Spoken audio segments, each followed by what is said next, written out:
이 영상에서 소개하는 현승북스 출판사의 교양인을 위한 자연과학 10대 원리가 다루는 셋째 원리는 엔트로피 증가 법칙입니다. 첫째 운동 법칙은 세상 만유가 변화한다고 합니다. 둘째 에너지 보존 법칙은 수많은 변화에도 에너지의 총량은 일정하다고 합니다. 그런데 첫째도 둘째도 변화를 중요히 보는 반면 변화가 어떻게 진행되는지에 대해서는 말이 없습니다. 따라서 우리는 뭔가 또 다른 법칙이 필요함을 느낍니다. 그것은 바로 엔트로피 증가 법칙이며 자연계의 모든 변화는 엔트로피가 증가하는 방향으로 진행한다라고 선언합니다. 에너지와 엔트로피의 관계를 이해하는 데에는 피와 심장의 비유가 아주 좋습니다. 우리 몸의 피는 산소와 양분이라는 에너지를 품고 흐르면서 몸의 곳곳에 전해줍니다. 그런데 어느 순간 피의 흐름이 멈추면 얼마 지나지 않아 죽고 말겠지요. 이처럼 피가 흐르면 살고 멈추면 죽습니다. 주목할 것은 다른 조건이 모두 같다면 피가 흐르든 멈추든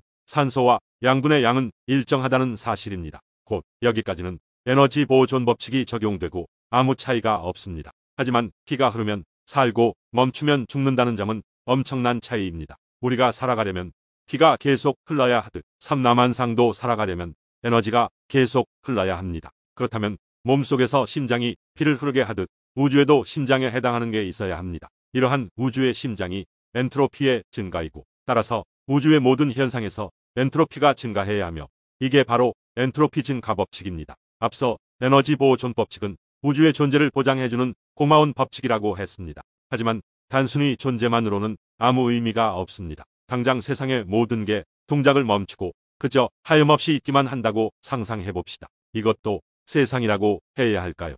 따라서 진짜로 어엿한 세상이라면 단순한 존재를 넘어 삶이라는 현상이 있어야 하며 이를 일으키는 게 엔트로피 증가 법칙입니다. 이런 뜻에서 엔트로피 증가 법칙은 우주의 삶 또는 운행을 보장해주는 고마운 법칙입니다. 이처럼 엔트로피 증가 법칙도 고마운 법칙임에도 불구하고 사뭇 기이하게도 오래전부터 엔트로피에는 부정적인 선입관이 결부되어 왔습니다. 그 배경에는 엔트로피가 증가하면 세상 만사는 무질서와 혼란으로 치닫고 우주의 엔트로피가 최대화되면 우주는 종말을 맞는다는 등등의 음울한 이야기가 깔려있기 때문입니다. 물론 이런 이야기들의 약간의 타당성은 있습니다. 하지만 부분적 타당성을 전면적으로 확대하는 게 문제입니다. 따라서 그런 오해를 일소하여 엔트로피의 억울한 누명을 벗겨줘야 합니다. 그런데 왜 애초에 엔트로피의 무질서와 혼란이라는 비호감이 결부되었을까요? 역설적이게도 여기에는 엔트로피라는 개념을 직관적으로 쉽게 설명하려는 선의가 깔려 있습니다.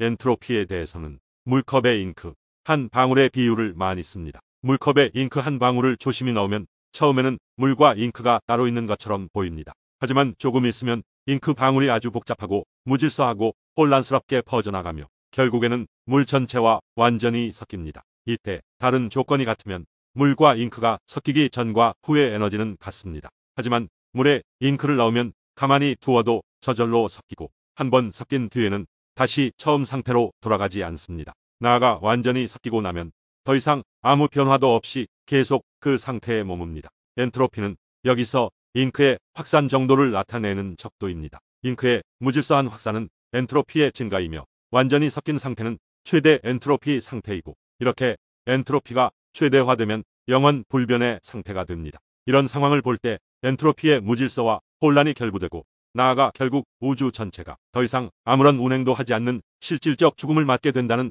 해석이 나올 수 있다는 점은 충분히 수긍이 됩니다. 하지만 실제 우주가 물과 잉크 비유처럼 유한한 세계인지는 모릅니다. 게다가 우리 우주는 현재 가속적으로 팽창한다고 합니다. 따라서 위의 해석이 그대로 적용된다고 보기 어려우며 다른 해석도 가능합니다. 또한 과학의 다른 분야와 관련하여 고려해야 할 요소도 많습니다. 이상의 내용에서 어떤 비유를 들 때 유의할 점이 있음을 절감하게 됩니다. 그래서 저자는 가장 완벽한 비유는 현상 자체이므로 다른 비유를 들 때는 장단점을 함께 새기자라고 강조합니다. 비유는 현상을 쉽게 이해하기 위한 도구이므로 당연히 현상 자체와 괴리가 있습니다. 하지만 괴리가 곧 단점인 것은 아닙니다. 괴리도 올바로 이해하면 장점으로 활용할 수 있기 때문입니다. 따라서 엔트로피뿐 아니라 다른 여러 현상에서도 현상 자체와 비유의 관계를 잘 파악하여 더욱 깊은 이해를 도모해야 할 것입니다. 구독과 좋아요를 눌러주시기 바라고 시청해 주신 데 감사드리며